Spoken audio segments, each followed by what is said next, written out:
So I'm not really one to advocate for cisgender people specifically on the grounds for being cisgender. I think we all know that at this point. Even within the analysis of intersectionality, cisgender people are oppressed, sure, under capitalism, patriarchy, what have you, but they are not oppressed specifically for being cisgender. So I'm not going to be really like white knighting for cisgender people. We must have justice for cisgender people. It's just not going to fucking happen with me or on this channel or at all for that matter. That being said, there's something kind of horrifying about this specific incident. Now, I'm not really on TikTok all that much. Actually, I'm not even really on TikTok for that matter. But this woman was in the bathroom and she went to go take a pee, and all of a sudden there's this woman who followed her in there, and she's just like bitching to other people in the bathroom about trans people,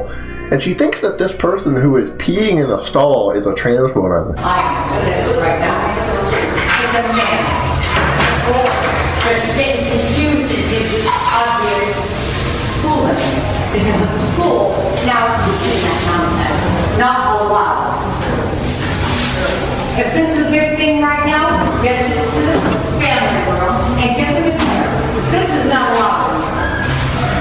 I want to pee in front with my ribbon.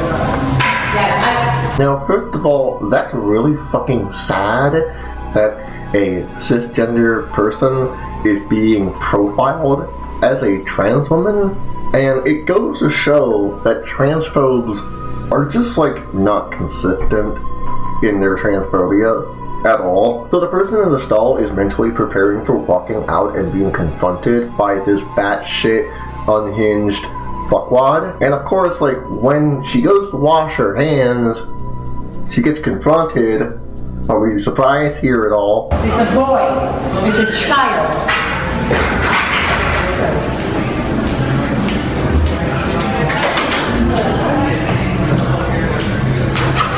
Hi. Hi, How are you? I'm good. Are you a man or a woman? Why does that matter? Well, because you're in the ladies' room. Okay. And I have gotten called out several times for being in the men's room. Now, of course, this person isn't exactly prepared to answer all of the big talking hot button questions that transphobes have against trans people, you know, because obviously the natural conclusion is that they're not going to listen. Now, here's the fact of the matter. There is in this state and all across the country a conspiracy to target and indoctrinate our children into the cult of gender ideology. That's usually how people like Matt Gaetz gets content anyway, is that they ask people who have no idea what they're talking about when it comes to trans people to answer these questions, and then they just go like, I'm not prepared to answer this, and then Matt Gaetz uses it as a winning strategy. This is what she is doing too. Are you a man or a woman? Why does that matter?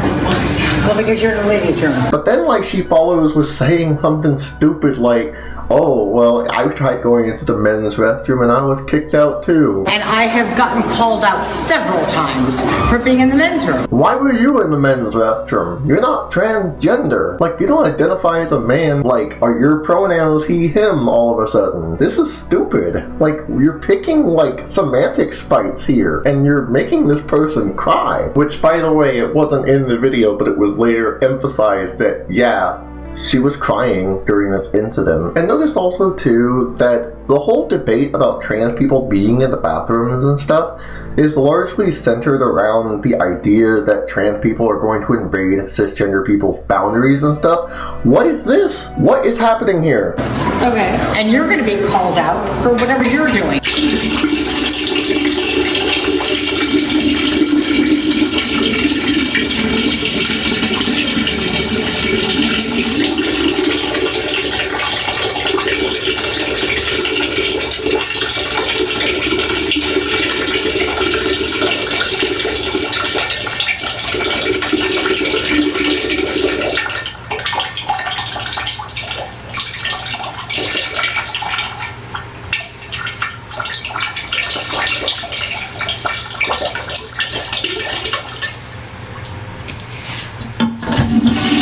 So what are you identifying as today?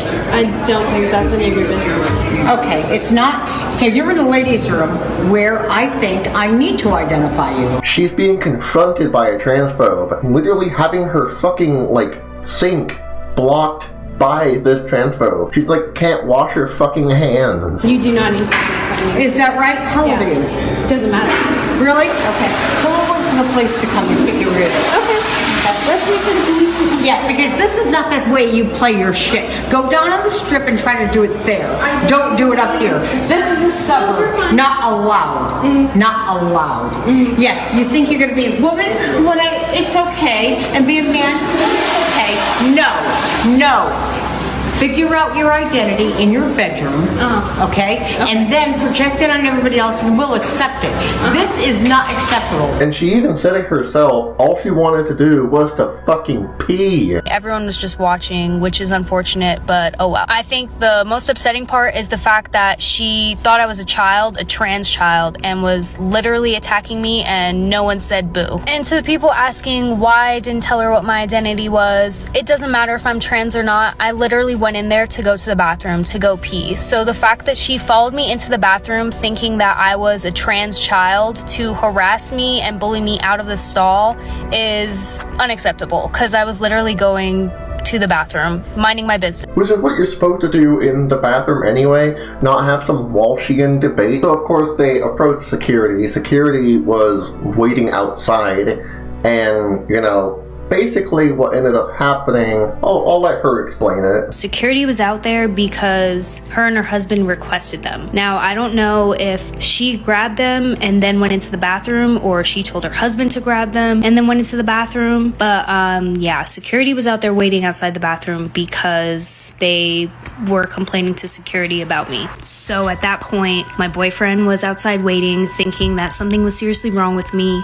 I'm dealing with her inside, and I'm just deciding, like, I can't deal with this anymore. Let's just go get security because I can't hold my composure anymore. So as we walk out and I'm like, hey, like, this lady is harassing me, like, honestly, like, I'm about to cry.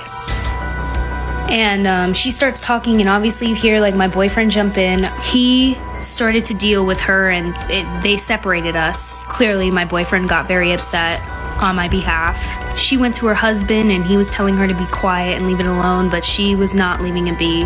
So they separated us even further and had me walk away to fill out a statement because I told them I wanted to file a complaint. It's pending investigation, and she was kicked off the property for the day along with her husband.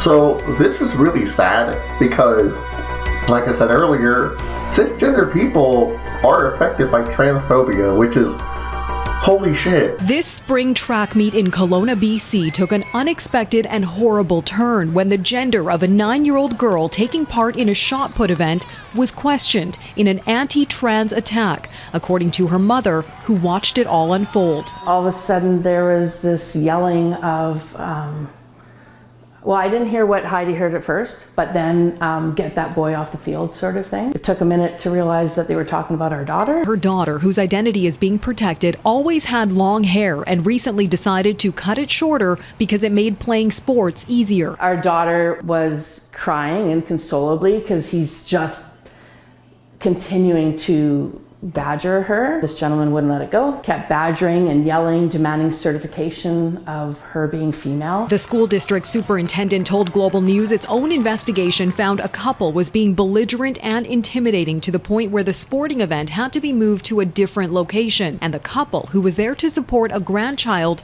from another school district, didn't leave as directed. The offenders here are going to be banned from all future school events and school properties. Local police say they're investigating the incident, but not as a hate crime, not as a hate crime, not as a hate crime, not as a hate crime, not as a hate crime. Now, of course, systemically, cisgender people are not affected by transphobia, and of course, this is a very rare instance, but it goes to show that people are gonna be profiled as a result of transphobia, being accused of looking trans or appearing trans. Now, just real quick, I'm from the US, but I think it's important that we acknowledge the elephant in the room. There's been a lot of states in the United States who have been proposing anti-transgender and anti-LGBTQ plus laws, and several states were hitting like record number of states every time due to lobbying groups. It's obviously a ripple effect from the repeal of Roe versus Wade, and the Supreme Court is really thirsty for the idea of repealing marriage equality. And specifically in England, the Prime Minister is looking to specifically target trans people to the point to where there will be no legal protections for trans people. People are specifically advising British trans people to flee from the country, which is really sad. I had to warn some friends of mine from there. That's not a position I ever want to be in. But I want to conclude with this. There was a psychiatrist I was speaking to one time. I talked to him about fascism for a brief second, and he had some really interesting things to say about it. I didn't really expect him to actually have something interesting to say about it. Fascists will exterminate as many people as possible, and when they eventually do get to that goal, to where they've exterminated that specific scapegoat, that specific people group, they will go after other people because they have no one else to go after. And thus, it is literally a self-eating movement. First, they go after this group because of this quality, and then they go after this group because of that quality. It is a self-eating movement